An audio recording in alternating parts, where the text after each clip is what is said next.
भूमौ स्खलितपादानां भूमिरेवावलम्बनं त्वयि जातापराधानां त्वमेव शरणं शिवे. ఓం శ్రీమాత్రే నమః. ఓం నమ శివాయ. శివానందలహరి రోజుకో శ్లోకంలో ఈరోజు 84వ శ్లోకం గురించి నేర్చుకుందాం. ముందుగా శ్లోకం. శివ తవ పరిచర్యా సన్నిధానాయ గౌర్యా భవ మమ గుణధుర్యాం బుద్ధి కన్యాం ప్రదాస్యే సకల భువన బంధో సచ్చిదానంద సింధో సదయ హృదయ గేహే సర్వదా సంవసత్వం. శివ తవ పరిచర్యా సన్నిధానాయ గౌర్యా భవ మమ గుణధుర్యాం బుద్ధి కన్యాం ప్రదాస్యే సకల భువన బంధో సచ్చిదానంద సింధో సదయ హృదయ గేహే సర్వదా సంవసత్వం. ఎంత మంచి శ్లోకము! అసలు నిజంగా శ్లోకం అంటే శ్లోకమే. శివ, నా హృదయం అనే భవనం నీకు మామగారి ఇల్లు అనుకో, వచ్చి నువ్వు నివాసం చెయ్యి అంటున్నారు. మామగారి ఇల్లు ఎందుకయ్యిందంటే ఈ శ్లోకంలో ఈయనేం చెప్తున్నారు, ఆదిశంకరాచార్యుల వారు తన బుద్ధి అనే కన్యను పెళ్లి కూతురుగా చేసి సిద్ధంగా ఉంచారంట. నా బుద్ధి అనే కన్యను స్వీకరించు అని బ్రతిమలాడుతున్నారు. ఈ శివానందలహరి అంతా ఏమి బ్రతిమలాడుతున్నారండి ఈ శంకర్లు. ఆ శంకర్లని చక్కగా రకరకాలుగా మనస్సుని సిద్ధం చేసి నన్ను స్వీకరించు, ఇలా స్వీకరించు, అలా స్వీకరించు అని శంకర్ల వారిని ఎంతో అందంగా బతిమలాడుతున్నారు. అదేంటో ఒకసారి చూద్దాం. ప్రతి పదం యొక్క అర్థం తెలుసుకుందాం. ముందుగా మనకు దీనిలో యాజ్ యూజువల్ సంబోధన. శివ అంటే ఓ శుభప్రదుడా, అంటే మంగళకరుడా. భవ అంటే ఓ సర్వోత్పాదకుడా, అంటే సర్వ జగత్తుకి ఉత్పత్తిని కలిగించేవాడు భవుడు. సకల భువన బంధో, సమస్త లోకాలకు బంధువైన వాడా.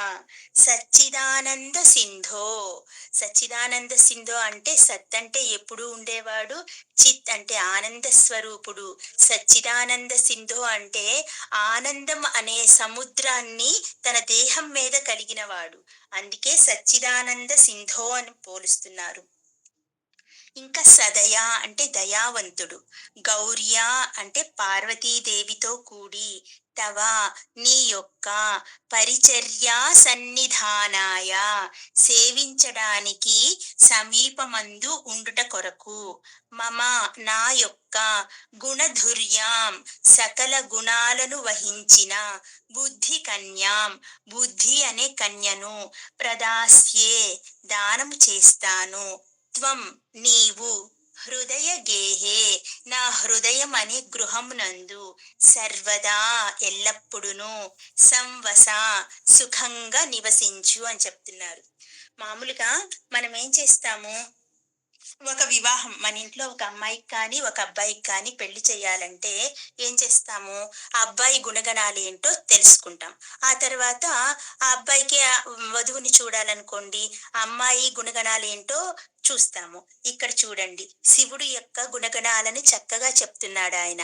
ఆ శివుడి యొక్క గుణగణాలను చెప్పటంతో పాటు తన బుద్ధి అనే కన్యకు ఏమేమి గుణాలు ఉన్నాయో చెప్పి ఆ కన్యను స్వీకరించమని ఎంత సునాయాసంగా అడుగుతున్నారో, ఎంత తేలిగ్గా అడుగుతున్నారో చక్కగా చూద్దామా. ముందు ఆయనకి ఏం గుణాలు ఉన్నాయంట, ఆయన సకల భువన బంధో, అందరికీ కావలసిన వాడంట, సకల భువనాలకి బంధువంట ఆయన. ఇంకా సచ్చిదానంద సింధో చెప్పుకున్నాం కదా, ఆనందం అనే సముద్రాన్ని దేహం మీద కలిగిన ఉన్నవాడు, ఎప్పుడూ ఆనంద స్వరూపుడు ఆయన. ఇంకా దయావంతుడంట, ఇంకా భవుడంట, సర్వోత్పాదకుడంట. ఇలాంటి గుణాలన్నీ శివుడికి చెప్తున్నాడు. ఇంకా తన బుద్ధి అనే కన్యను పెళ్లి కూతురుగా రెడీ చేశాడు కదా! ఆ బుద్ధి అనే కన్యకి ఏమేం లక్షణాలున్నాయంట, పరిచర్యా సన్నిధానాయ, మీ యొక్క సేవ చేయడానికి కరెక్ట్‌గా సిద్ధంగా ఉందంట. ఆ సేవ చేయడానికి కావలసిన సకల గుణాలు ఉన్నాయంట. బుద్ధి కన్యాం. ఈ బుద్ధి అనే కన్యకు సకల గుణాలు ఉన్నాయంట. అన్నీ నేర్పించాను స్వామి నా బుద్ధి అనే కన్యకు. మీకు దానం చేస్తున్నాను. ఇలా అన్ని గుణాలను నేర్పించిన కన్యను మీకు దానం చేస్తున్నాను. ఈ దానం చేసిన కన్యను మీరు మీ హృదయం అనే గృహమునందు ఎల్లప్పుడూ ఉంచుకోండి. అలాగే మీకు నా మనస్సుని మామగారిల్లు ఇప్పుడు బుద్ధి అనే కన్యను ఇచ్చి పెళ్లి చేస్తున్నాడు కదా! మరి పెళ్లి చేసినప్పుడు ఈయన ఏమవుతాడు? శంకరాచార్యుల వారు మామగారు అవుతారు కదా! మరి అల్లుడింటికి తప్పకుండా మామగారింటికి అల్లుడు తప్పకుండా రావాలి. ఆ సాకుతో నా బుద్ధి అనే కన్యను మీకిస్తున్నాను. మీరు వచ్చి చక్కగా నా మనస్సు అనే గృహంలో ఈ మామగారిల్లు అనుకోని ఇక్కడ వసతి చేయండి అని చెప్తున్నారు. కొంచెం వివరంగా చూద్దాం. శివ, నా హృదయం అనే భవనం నీకు మామగారి ఇల్లే అనుకో అంటూ మొదలుపెట్టి, తపోనిష్టలో యోగివైన నీకు పరిచర్యలు చేయడం కోసం ఆనాడు హిమవంతుడు తన కూతురైన గౌరిని నియమించాడు. నిన్ననే మనం చెప్పుకున్నాము. ఆ తపోనిష్టలో ఉన్న ఆయనకి ఆ పార్వతీమాత ఎలా పరిచర్యలు చేసింది అన్న విషయం గురించి చెప్పుకున్నాము. అలాగే నేను కూడా నా బుద్ధి అనే కన్యను మీకు పరిచర్యలు చేయడానికి గాను మీ సన్నిధానానికి పంపుతున్నాను. ఈమె చాలా గుణవతి. నీకు కావలసిన సకల సదుపాయాలన్నీ చేయగలదు. ఎలాగంటే ఆ గౌరీదేవి లాగానే గౌరిలాగే ఈమె కూడా తన గుణాల చేత నిన్ను ఆకర్షించగలదు.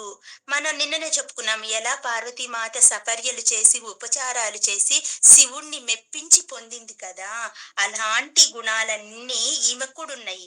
ఈమె కూడా మీకు ఉపచారాలు చేసి మిమ్మల్ని ఆకర్షిస్తుంది. ఈ కన్యను నేను మీకు దానమిస్తున్నాను. నీవు సకల భువనాలకి బంధుడివి. సచ్చిదానందమనే సముద్రాన్ని తనువుగా కలిగిన వాడివి. అయినప్పటికిని నా బుద్ధి అనే కన్యను ఉద్వాహమైనందువలన అంటే కన్యాదానం చేసినందువలన ఈ నా హృదయము అనే భవనానికి మీరు విచ్చేయక తప్పదు. హిమాచలమందు సతీమాతతో నీవు స్థిర నివాసం ఏర్పరచుకున్నట్లే ఇక్కడ కూడా నా హృదయంలో నా కన్యను స్వీకరించినందుకు నా హృదయంలో కాపురం పెట్టక తప్పదు స్వామి అని అడుగుతున్నాడు. ఎంత బతిమలాడుతున్నాడండి, ఎంత అందంగా, ఎంత పొందిగ్గా మాటలు కూర్చుకొని కూర్చుకొని అడుగుతున్నారు కదా! మరి మనం కూడా అలాగే అడిగేద్దామా? ఓం నమ శివాయ.